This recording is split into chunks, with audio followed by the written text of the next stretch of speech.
Are you wondering what it's like to live on a houseboat, a house that literally floats on the water? Well, today we're in downtown Seattle or on Lake Union. It is beautiful out, and we're gonna go check out a very affordable houseboat here in Eastlake.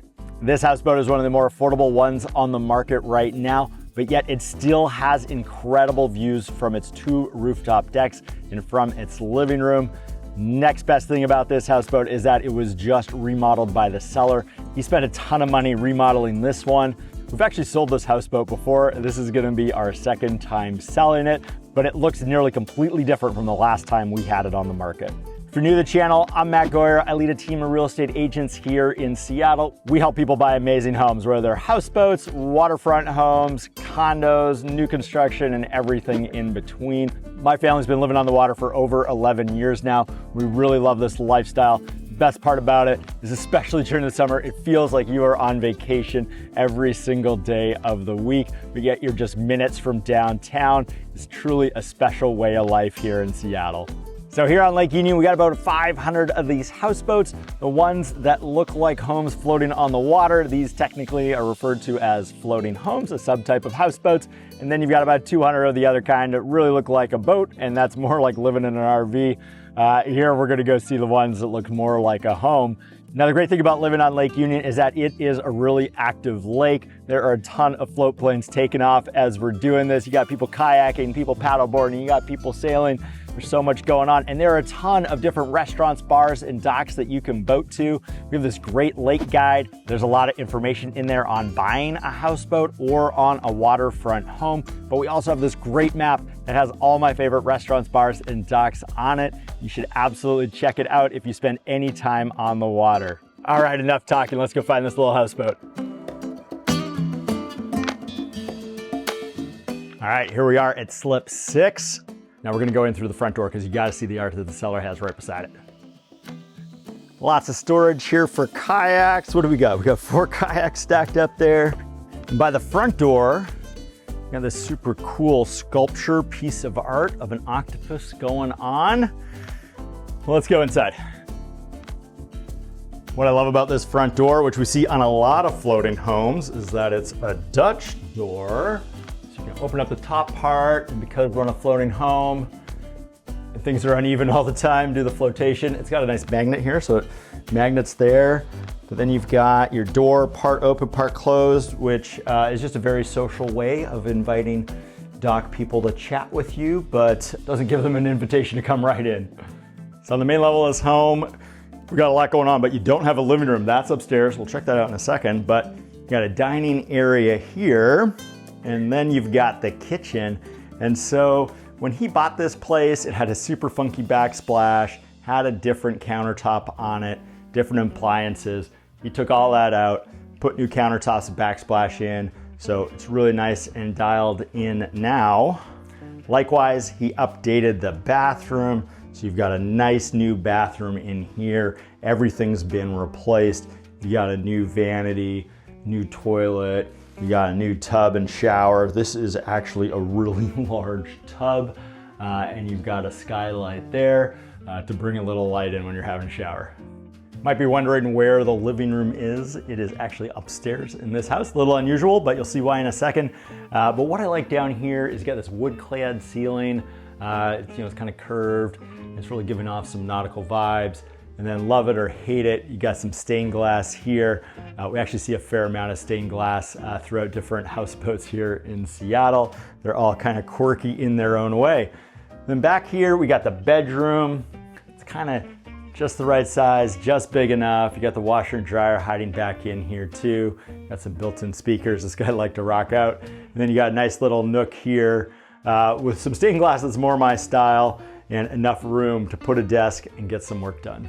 But when you're done working and it's time to play, just off that bedroom office, you've got your back deck here, giving you easy access to the water. You got a ladder here for getting in and out. You have this clear sight line down to Lake Union here, so you can see all the boats going by, just a little slice of it, which is really nice. Looking at the water here, you do have a lot of milfoil, this invasive species of seaweed, which we all hate. And the solution to that, you can have it harvested. That's a temporary solution. The real solution is you can get these bottom blankets, put them down, basically covers it all up, stars them from the light, and they die off underneath, and then you have a nice clear swimming area. But it is a little pricey, but it's a way of dealing with this. But while we're back here, I also just wanted to point out something else. As I mentioned, houseboats can be a little quirky, and we see some innovative solutions to problems. So here at the neighbor's house, they've got this contraption rigged up where you can lower this box down to the lower level, presumably load it up with beer, wine, and cheese, and crank it back up to your rooftop deck. Now, when I said this houseboat had great views, I didn't mean from down here, I meant from the rooftop deck. Let's go check them out. Now, it's a little unusual, but this houseboat's living room is here on the second floor. And the reason is obvious. Once you're up here, there is a great view from here out to Lake Union. You get above some of the other houseboats. And when the seller remodeled it up here, he put in a monster TV, monster speakers and sound system. And you might be worried about rocking out with your neighbors so close, but he fully put a ton of insulation in here so that the neighbors can't hear you rocking out. Other unique thing about this houseboat is you have not one, but you have two big outdoor decks. For starters, you have the second floor deck. It's got this like marine style canvas here, so you could use this in the winter. You could roll this down, have a little heater, really make it into a 3 or a 4 season outdoor space. As you can see, a lot of room if you want to have a dining room table up here, entertain, but the real views are from the true rooftop deck. Check them out. Up here, you have views stretching from, well, we got Eastlake right here. You got South Lake Union in the foreground. And you got downtown in the background. We got the Space Needle. You got Queen Anne. You've got the two bridges, the Aurora Bridge, the Fremont Bridge. Then you have Gasworks Park over there. Beauty of this rooftop deck, you're gonna get to watch the sunset year round. In the summer, it's setting kind of over there, and then in the winter, it really moves pretty far south. But you're gonna be able to see the sunset every day of the year as long as it's not too cloudy.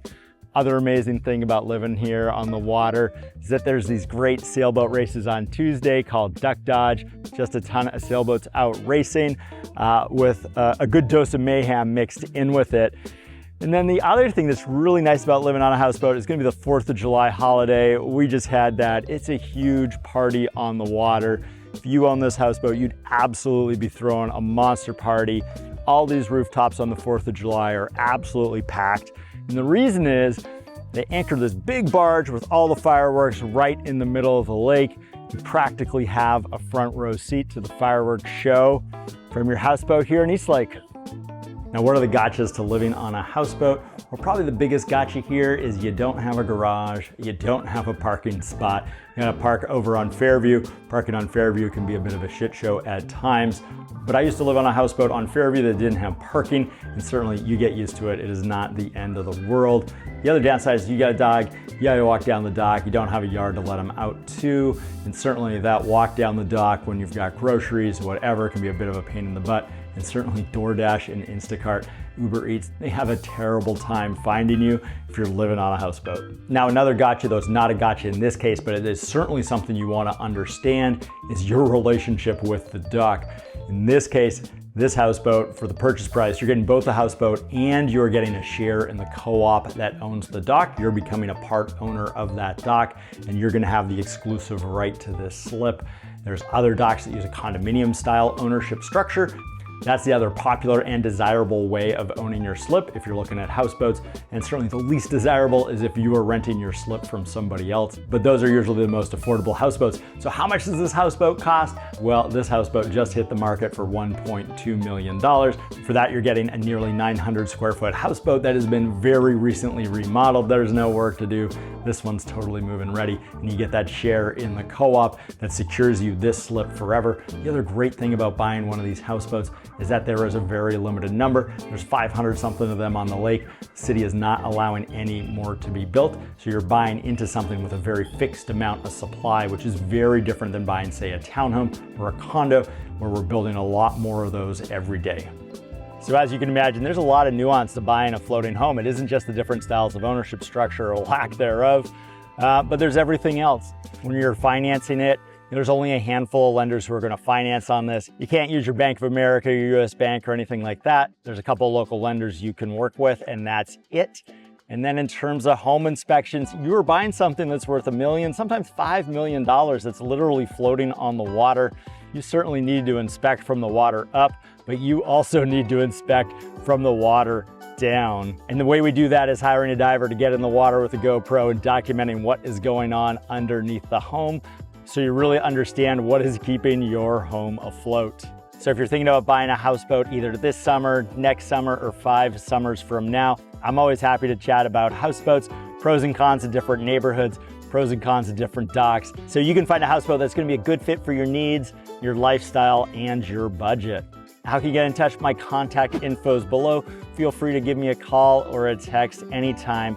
Happy to chat either on Google Meets, we go grab a coffee, or if you're seriously looking for a floating home here on Lake Union, happy to hop on the boat. I do have a bigger boat. This is the small grocery getter, and we'll go see all the houseboats that are for sale right now. Now, if you're new to the channel, we have filmed so many different houseboats at all different price points. You should go check them out. But if you're looking for one video that gives you an overview of everything that you can find here on Lake Union, then you gotta check out the video that we have up here.